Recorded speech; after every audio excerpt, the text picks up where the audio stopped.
ETF index mutual funds నేర్చుకుని stock మార్కెట్లో రాణించాలనుకుంటున్నారా? వెంటనే ఈ నెంబర్కి కాల్ చేయండి.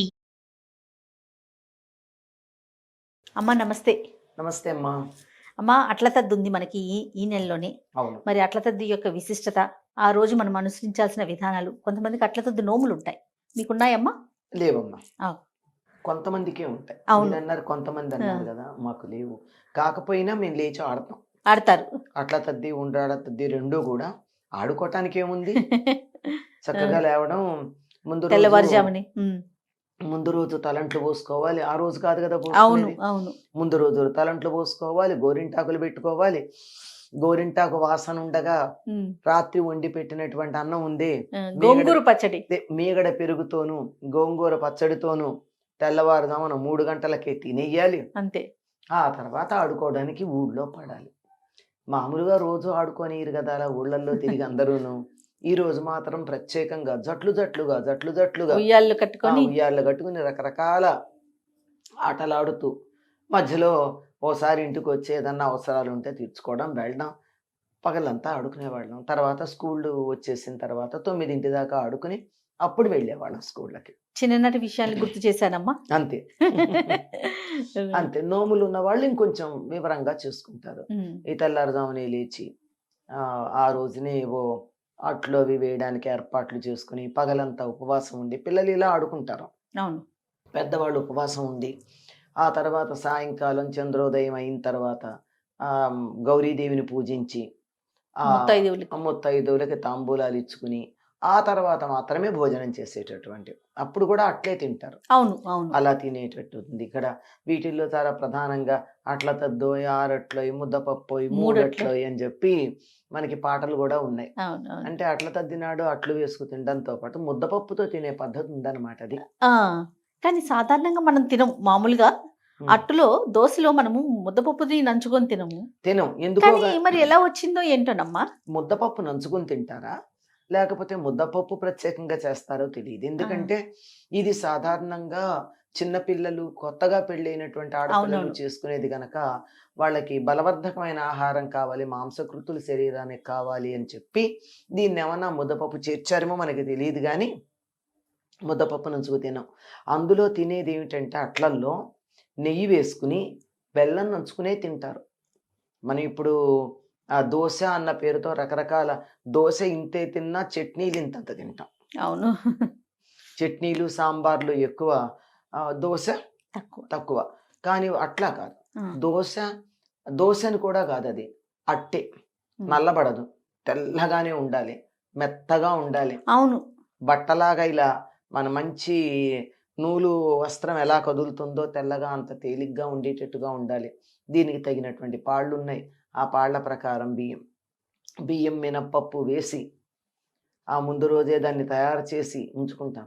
సాధారణంగా మనకి ఇవాళ దేవుడికి ఏదైనా నైవేద్యం పెట్టాలంటే ముందు రోజు చెయ్యము. అవును. కానీ దీనికి మాత్రం ముందు రోజే పప్పు నానబోసి తెల్లారుజాముని రుబ్బి సాయంకాలం దాకా అది పులిసి అప్పుడు దాంతో అట్లు వేసి, అట్లు మాత్రమే, దోశలు కావు, అట్లు మాత్రమే. అట్లు అనేటప్పటికి దాంట్లో నూనె పెద్దగా ఉండదు. ఊరికే వంకాయ తొడిమ తెచ్చి ఆ వంకాయ తొడిమ దగ్గర ఇట్లా కోసి నూనెలో దాన్ని ముంచి పెనం మీద రాస్తారు అంతే. అంటే ఎంత తక్కువ నూనె చూడండి అంటుతుందో, అంటే హ్యాండిల్కేమో వంకాయ తొడిమ ఉంటుంది, అంటే కన్వీనియంట్ గా ఉంటుంది. ఎక్కువ చూసింది అదే. అలాంటిది ఇంకేమన్నా ఉంటే కూడా చెయ్యొచ్చేమో, నాకు తెలియదు. సాధారణంగా చేసేది ఆ తొడిమ దగ్గర దాన్ని ఇలా చేసి కోసి చక్కగా ఫ్లాట్ గా ఉంటే దాంతో ఇలా ముంచి కొద్దిగా దాంతో ఎట్టిట తిప్పుతారు, ఒక్క చుక్క నూనె. పెనానికి అంటుకోకుండా ఉండేంత వరకే తప్ప నల్లబడేదాకా కాదు. అది నల్లబడకూడదనో లెక్క. అట్లా ముత్తైదులకి వాయినాలు ఇచ్చుకుని చంద్రోదయం అయ్యాక అమ్మవారికి పూజ చేయాలి.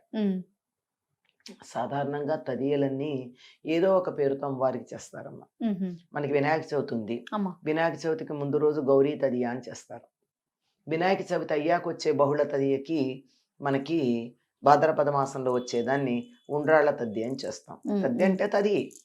అలా అమ్మవారికి సంబంధించిన పూజలు చేసేవి తృతీయ లేక తదియ అని ఉంటుంది. దాన్ని తద్దె అన్న పేరుతో చేస్తూ ఉంటాం. ఇలాగే అట్లు వాయినాలు ఇచ్చుకునేటటువంటి తద్దె గనక ఇది అట్ల తద్దె. ఇది మాత్రం తెలుగు వాళ్ళకి సంబంధించింది.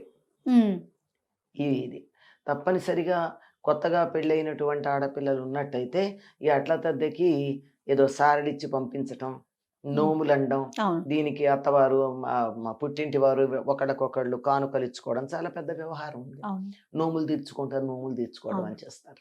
కంటిన్యూగా 3 సంవత్సరాలు 5 సంవత్సరాలు కూడా ఉంటాయమ్మా, ఉందమ్మా. ఒక లెక్క ఉంటుంది. అది ఒక్కొక్క ప్రాంతానికి ఒక్కొక్కటి ఆ, ఉందమ్మా. అసలు దీని వెనకాల విశిష్టత ఏంటమ్మా? అట్టతద్ది జరుపుకోవటానికి వెనకాల ఏమన్నా దీని ప్రాశస్త్యం అంటే ఏమన్నా ఉండిందా? 10 నాడు అమ్మవారిని పూజించే పద్ధతి ఉందన్నాం కదా. ఆ, ఎప్పుడైతే ఇది అయిపోయిందో, దసరాలు అయిపోయాయో, అమ్మవారి పూజ అయిన తర్వాత మనకి వినాయక చవితికి ముందు రోజు గౌరీ తది అని చేస్తారు. మీరు కన్నడులు, మహారాష్ట్రలు చాలా బాగా చేస్తారు మా వినాయక చవితికి ముందు రోజు. మ్మ్హ్మ్. అమ్మవారి బొమ్మలు పెట్టి మరీ చేస్తారు వాళ్ళు, అమ్మ. మన వరలక్ష్మి వ్రతానికి పెట్టినట్టుగా. ఏమిటంటే అమ్మవారు పుట్టింటికి వచ్చిందట డెలివరీకి, మ్మ్హ్మ్. మన్నాడు వినాయకుడు పుట్టాడు. ఓహో. అట్లా ఆ, ఒక భావన. అంతే అంతే. అట్లాగే ఈవిడ మళ్ళీ అత్తవారింటికి వెడుతుందనో ఏదో ఉంది ఇక్కడ, ఆహా. అది భావన అలా చెప్తారు. దీనికి సంబంధించి ఒక కథ కూడా చెప్తారు. ఉమ్, ఒక రాజుగారికి అమ్మాయి ఉంది. రాజుగారితో పాటు మంత్రి గారికి సమానంగా పిల్లలు ఉంటారు కదా. అదే ఇంకా అలాగే ఒక వాళ్ళ సేనానాయకుడికి ఇలా ముగ్గురికి పిల్లలు ఉన్నారు. అంటే ఈవిడ రాజుగారు క్షత్రియులు, అమ్మాయి ఏమో బ్రాహ్మణులు, మంత్రి బ్రాహ్మణులు, సేనానాయకుడేమో నాన్ బ్రాహ్మణ్, అంతే కదా ఉండేది. ఉమ్, ఉమ్. అంటే వీళ్ళకి ఆ రోజుల్లో తేడా లేదమ్మా.